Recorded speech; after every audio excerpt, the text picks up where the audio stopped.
Bonjour, effectivement. Donc, je suis le coach des U13 et des U9 de Maison Lafitte. Je suis également le correspondant du club. Donc, je suis entraîneur de métier. Je suis professionnel dans le sens où j'essaie de vivre que de ça.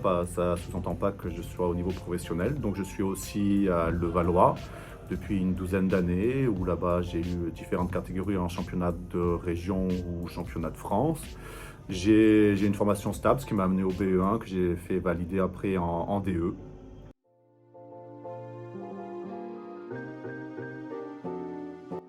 Alors, c'est deux situations différentes. Les U9, on est sur la présentation du basket. Il y a beaucoup de débutants.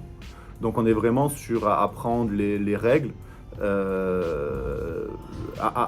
ou du moins les préparer à performer les années suivantes. Performer ne veut pas dire atteindre le haut niveau, veut dire en fait venir et essayer de donner le meilleur soi-même pour atteindre un objectif collectivement.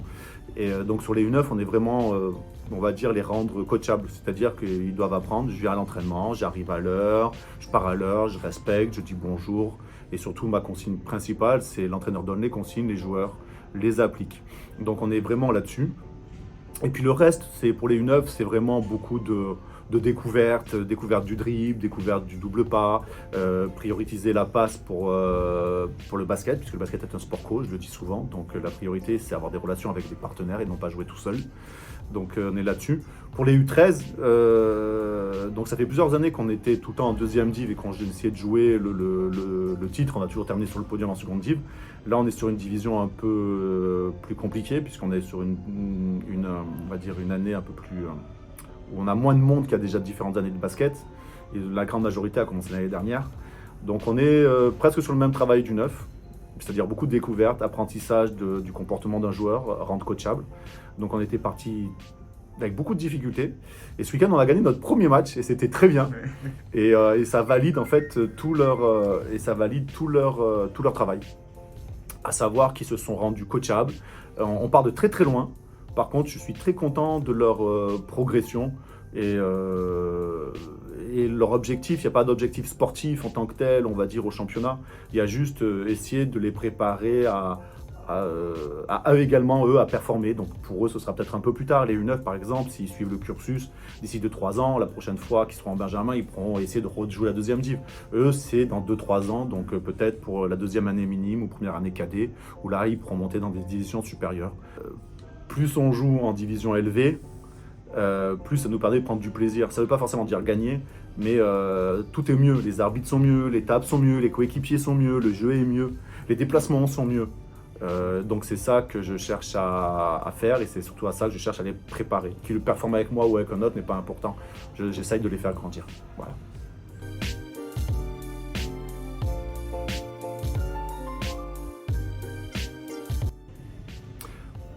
Plus le temps passe, plus j'ai envie de dire le mental. Avant, c'est vrai qu'on parlait des qualités physiques, des qualités techniques, des qualités tactiques qui sont la base avec le mental, mais j'ai vraiment l'impression qu'avec les nouvelles générations, la capacité justement à être dur. Être dur, en fait, c'est accepter d'être coaché et c'est accepter de dire d'être dans une situation de non-réussite. J'ai pas envie de dire d'échec, mais de non-réussite et dire ok, je suis pas en réussite, mais je veux quand même y arriver. Donc qu'est-ce que je fais? Et en fait, avec une nouvelle génération, j'ai l'impression que c'est vraiment c'est cette gestion-là qui est presque primordiale. C'est-à-dire que les jeunes qui seront capables de dire ok, je n'y arrive pas, mais je vais y arriver et donc je vais travailler pour y arriver et je ne vais pas rester bloqué par cet échec-là ou cette non-réussite, c'est eux qui, à un moment donné, vont prendre du plaisir. Donc, j'ai envie de dire qu'actuellement, le mental, actuellement, avec une nouvelle génération, est primordial. Est primordial. Après, oui, forcément, les gens qui ont un bon physique, une bonne fille musculaire, qui sont plus grands, auront des facilités, seront recrutés plus facilement. Moi, je le vois bien à Levallois. Il suffit de faire 2,5 m et ça donne un avantage incomparable par rapport à quelqu'un de 1,75 m. Le maniement de balle est important de façon à créer du jeu. Et puis, les gens qui mettent le panier dedans, peu importe comment, que ce soit à 3 points, à 2 points, des lancers francs, les gens qui ont la capacité de mettre le ballon dans le cercle, sont des gens qui ont une qualité indéniable pour faire gagner des matchs. Donc voilà, je dirais mental et la capacité à mettre le ballon dedans.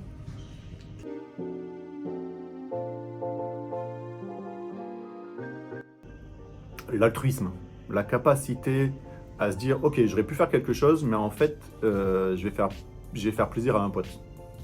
C'est-à-dire, je pourrais aller au bout, mais je vois qu'il y a quelqu'un qui est dans la même situation que moi, et ben entre lui et moi, je vais choisir l'autre. C'est-à-dire le faire pour l'autre.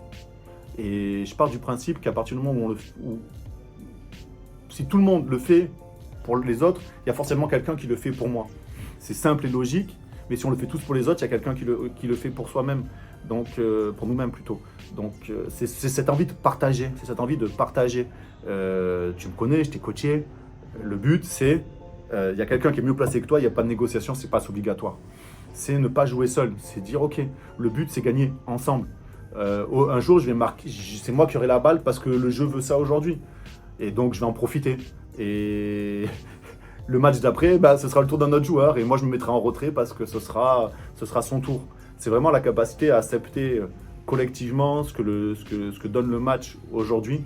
Et cette envie de partager ensemble un bon moment.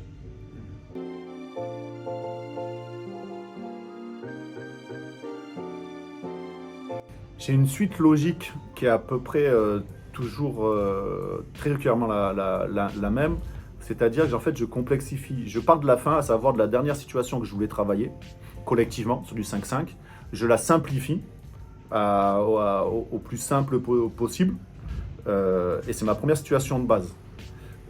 Donc des fois, cette situation de base, ça va être si je veux faire du pick and roll et du travail ensemble, je vais dire, je vais travailler le dribble, mais je vais travailler le dribble spécifique au pick and roll. Après, je vais travailler du 2 contre 0 en pick and roll. Après, je travaille du 2 contre 2 en pick and roll. Après, je vais travailler du 3 contre 3. Et je vais revenir à ma base. C'est-à-dire que dans mon truc collectif, dans mon objectif collectif, qui est toujours mon principe de base, je vais prendre la situation du jour, je vais la simplifier au maximum pour arriver à du 2 contre 0, du 3 contre 0, ou un travail tactique. Donc c'est là où, technique. C'est là où ça va différencier. Déjà, j'ai commencé par le 2 contre 0, des fois j'ai commencé par le travail technique. Et après, je vais la complexifier jusqu'à ce qu'à atteindre l'objectif en 5-5 que je voulais.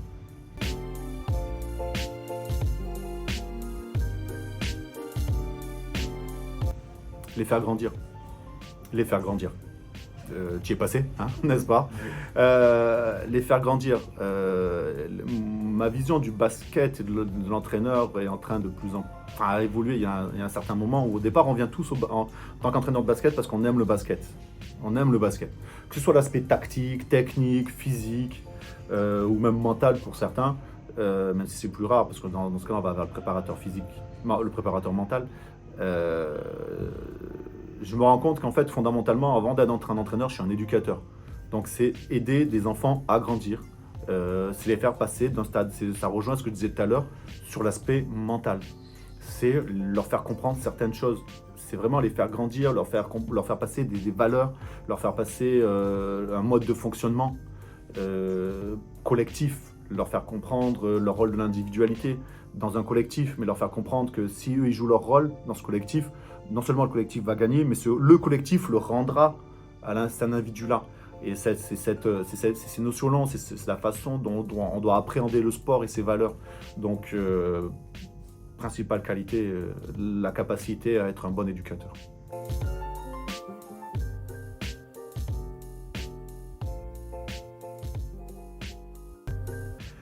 Alors, nous, on est en département, toutes nos équipes sont en département, donc ça passe par 3 phases. La première phase est généralement de 3 matchs, des poules de 4. Ce sont des phases qualificatives. La deuxième phase est aussi qualificative et la troisième phase, ça donne la division finale de l'équipe pour la saison. Donc, à chaque saison, on remet tout en jeu. Il y a un ranking qui permet de savoir, qui permet la composition des poules initiales et qui est relativement important. Parce que si on est bien placé, on se retrouve avec des équipes qui sont plus faibles que nous, ce qui nous permet de nous qualifier plus facilement pour les fortes divisions. Donc 2 phases qualificatives plus une phase finale. Première phase qualificative, 3 matchs. Deuxième phase qualificative, entre 3 et 5 matchs. Et dernière phase, match aller-retour avec poule de 6 qui nous donne 10 matchs. Donc globalement, on a une saison entre 13, voilà, j'arrive pas à calculer, entre 16 et 18 matchs, pardon.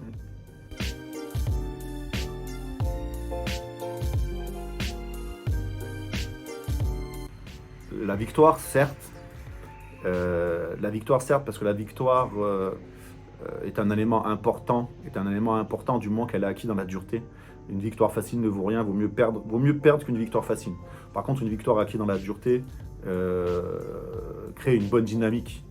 On dit souvent que ne pas y arriver ou l'échec permet de grandir, c'est vrai. Mais gagner quand c'est dur, ça donne à peu près le même effet.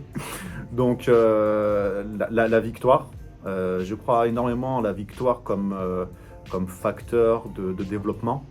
Et puis après, c'est voir grandir des jeunes. J'aime beaucoup suivre, les voir à un certain âge, les récupérer plus tard. Ça m'est arrivé plusieurs fois, de les avoir tout petits, puis de les prendre plus grands. Et de les voir évoluer, de les retrouver. Voir grandir les jeunes. Je reviens sur le côté éducateur du coach.